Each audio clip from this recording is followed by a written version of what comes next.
That's right, Rob. 37 races are in the books, and tonight at Brownstown Speedway for the annual Jackson 100 marks stop number 38 on this tour. These guys were back here in March for the Indiana Icebreaker, and Rookie of the Year points leader Terry Casey picked up the win then.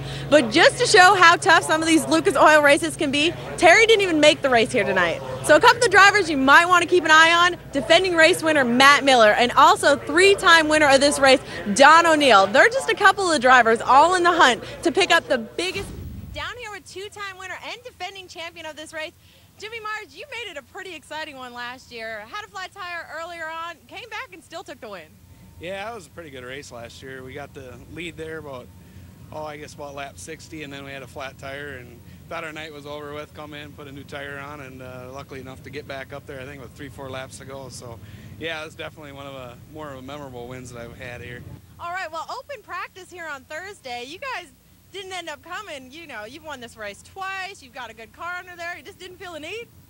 Well, it seems like I'll come here and or any practice, and I'll go out and think I have everything figured out and be real happy with the car, and then somehow I screw up in the heat or something and end up watching the feature instead of being in the feature. So we just take our chances, and the way it's been going and what Brian, he was here practicing, he said everything felt fine. So we'll just go and try our luck again this year.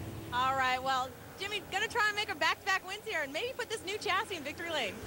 Darren Miller, undoubtedly the biggest career win of your life. Not only is it a great win, but what a battle that was. Oh man, that was an awesome race there with Scott. I mean, like I'd run up on him and I thought I'd get him, and then he'd change his line and stop it, and then I kind of started showing him the bottom there, and then he went down there when I was getting good on the top, and it just worked out good. I was going to talk about this. This track slicked up pretty early on, but you were able to put this car anywhere on the track. How nice is it to be able to drive a car that good? Oh man, that's awesome. You know, when you got a car, I mean, we're good on the bottom.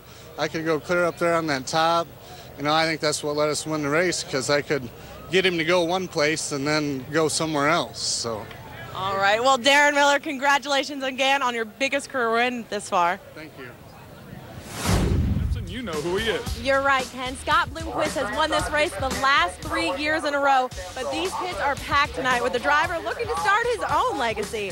All the Lucas Oil stars are here, but you cannot count out these local drivers. The Neat brothers in the house, Brad and Dustin Neat. One already has a points championship, the other currently leading the points here. Also, Tim Tungett in the house, the all-time winningest driver here at Bardstown, Kentucky. Guys, it's going to be a great one. It's going to be very exciting. Don't touch that dial. Right now, we're going to send you up to the booth and bring you some of the highlights from the heat races here tonight. What a season it's been for Jimmy Owens. First race out, picks up a win. Already got a couple wins under his belt, a Lucas Oil win. Jimmy, it's been a hot season for you. It's safe to say when this team is on, it is on. But at the same time, you've picked up your fair share of bad luck the last little while. Yeah, you know, we started off the season with some wins down at Brunswick, and, you know, we won some races at Volunteer and a couple more races here and there, and, you know, everything started off great, and last month or so, things haven't been going our way, but hopefully we can turn our luck around this weekend. All right, well, Jimmy, not just you, but all of these Bloomquist cars seem to run fairly well here and at all those big half-mile high banks tracks. Do you guys ever talk strategy coming into big races like this, you know, give each other pointers, advice, if anyhow? Yeah, we talk quite a bit amongst all the team members and stuff, and, you know, it's a good help when you got a lot of guys you can race with, and it helps out. Scott's a big help. And Chris Madden and all the guys, you know, we kind of just share notes and do this and do that. So when you go to the track, you've got a real good close setup of what's going to happen. All right, well, there you have it. The O Show going to try and make it back-to-back wins here at the North-South 100. Fans have filed in here tonight to see some great racing action with the Lucas Oil Late Model Dirt Series, and that's exactly what they're going to get. With the defending winner Scott Bloomquist in the house, as well as Freddie Smith, hot off his first Lucas Oil Series race down there at North Alabama. But not only is this racing action going to be a tight, take a look at that points battle. Tight points battle between Steve Casebolt and Bart Hartman, with only 85 points separating the two. But before we get to that A-main event, let's take a look. Defending series champion and current points leader Earl Pearson Jr. has a comfortable lead right now, but that lead is slowly dwindling away. What's been going on with you guys lately? I don't know. I mean, all the guys are working hard. The cars has been good, and the motor's been good, and I mean, we're just making poor decisions right now. I haven't been qualifying good, getting myself in trouble in the heat races.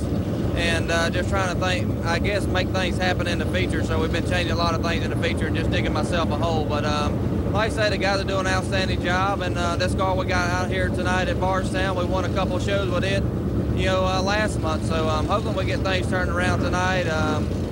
We've always run good here at Bardstown, so this will be a big test for us. And the biggest thing here, we just drew a late number, so we're the last guy to go out and qualify. Hopefully the racetrack won't slow down, but if it does, we have to tighten the car up a lot, and I don't know, it's just been tough this last couple of weeks. And I mean, the tracks have been dry, real slick, and putting hard tires on, and just been hard for us to race on that condition. So we're just gonna have to make a couple of different changes and see what we can do.